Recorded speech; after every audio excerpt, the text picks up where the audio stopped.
pleasure to present the prestigious Hannah G. Solomon Award to my friend and your friend, Carol Consalvo.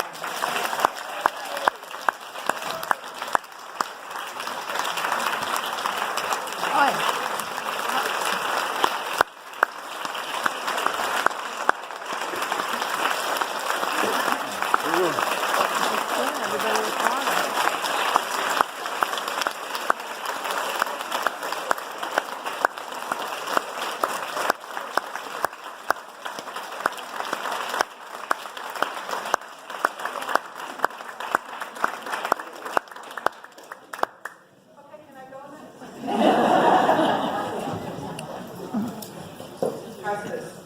Sound okay? Okay. Receiving this award is a highlight in my life. I am so humbled and so very appreciative of being honored. Thank you everyone. Oh my God.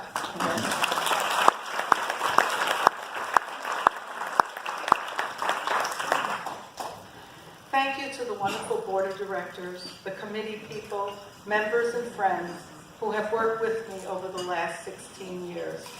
Thank you to my husband, Joe. There he is.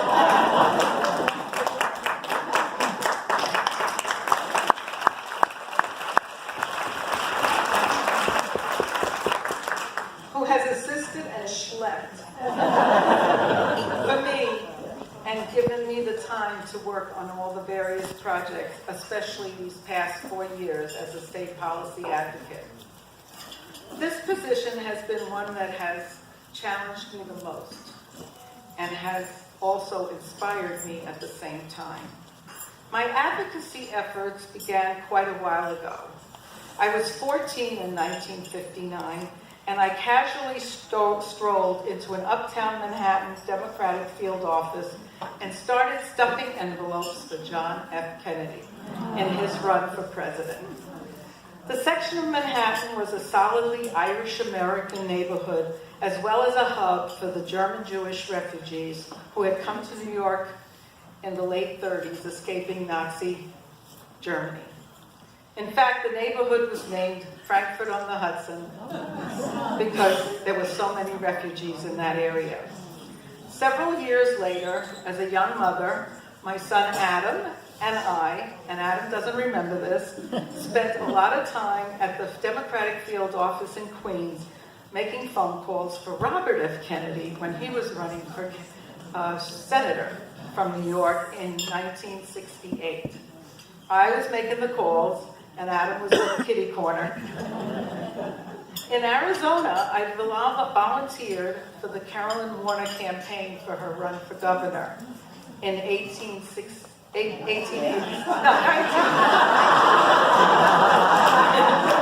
getting old, but not that old.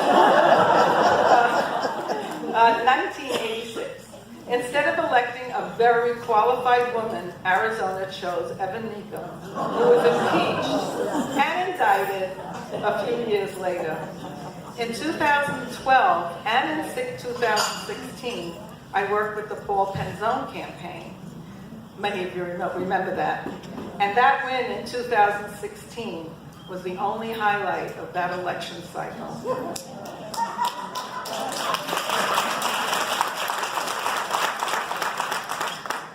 It was these experiences, as well as being a political junkie, that led me to accepting the position in 2015 as state policy advocate.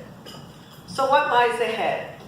Often when I describe my duties as an SPA, people look at me and say, well, will all this effort really change things in the view of today's political climate, which obviously wasn't any different in 2004?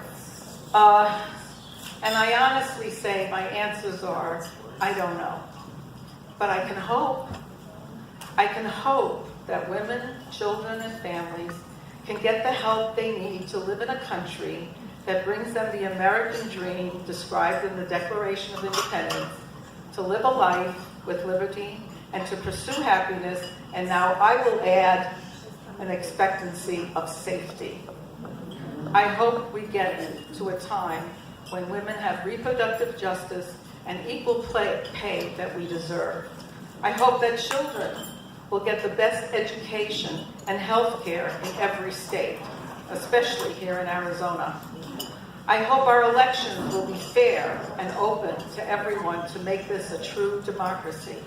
I hope our conservative judges become flexible in the light of the different world we live in today versus when the Constitution was written, while maintaining the traditional values it was intended to provide.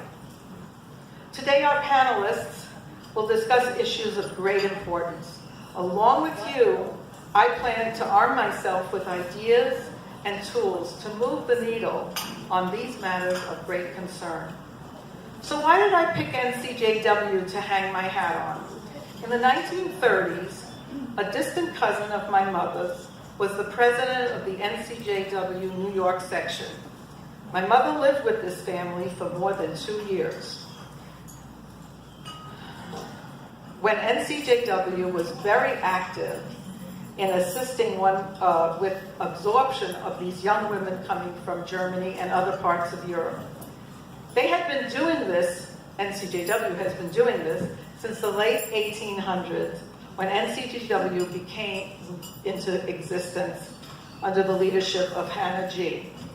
in 1893. Well, we heard that. At that time in history, women's roles were defined as wife and mother, especially in the traditional Jewish home. But Hannah G., as we call her, and her gang ventured out and started to promote volunteerism and philanthropy. Over her long career, she was a pioneer in creating programs for children and for young mothers, as well as giving mature women, ladies, a way to do something meaningful for their community and the country. She taught her followers to balance their time between giving back to the community, both through NCJW and the synagogue, without sacrificing too much of their duties as wife and mother. Not an easy feat. Back then, a woman's day was sometimes very overwhelming.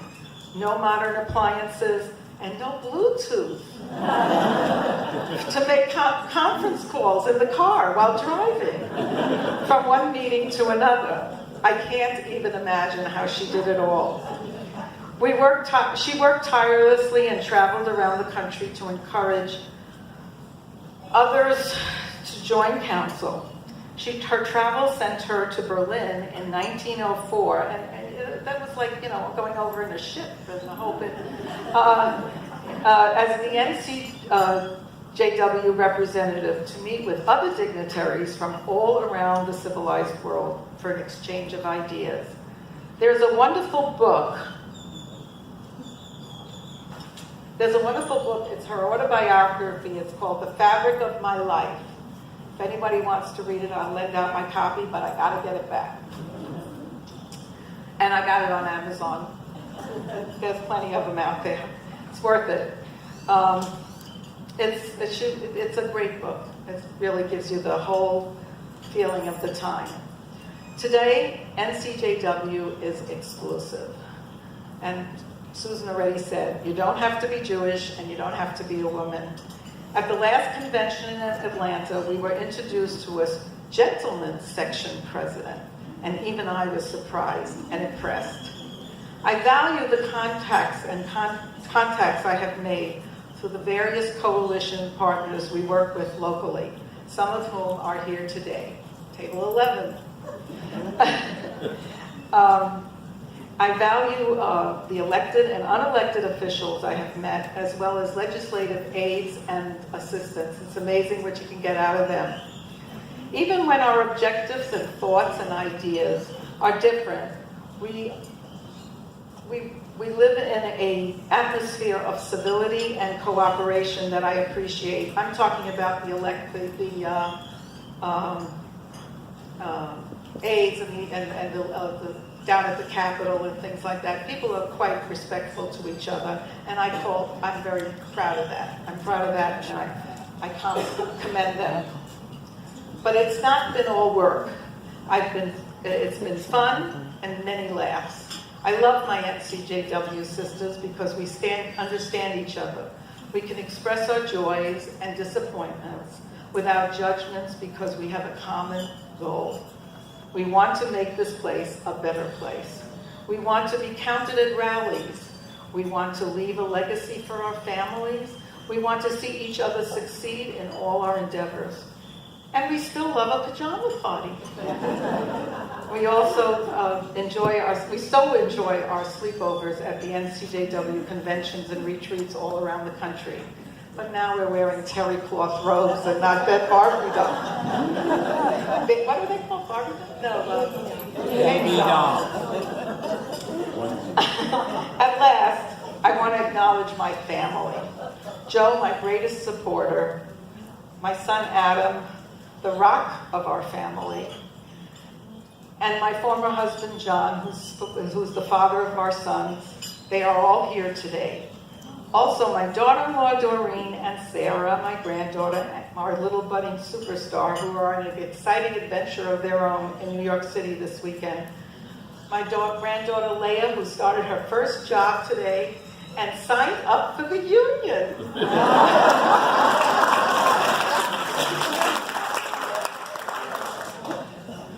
And then my very, very inspirational son David, who gives me a lot of inspiration, who lives in Seattle. I want to thank the friends who are family to me, or as Joe calls them, his Goombas, or our Goombas. I'd love to name you all, but there's so many of you here today. And it's very, very dear to me. Very, very.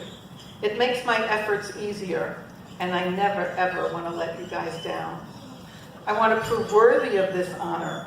I plan to give the Arizona section my devotion because Judaism teaches us to give back, to repair the world, and not to stand idly by. Please continue to join me in these ideals. Help me refine the old concepts and stand by me as I jump in and try something new. You are my inspiration.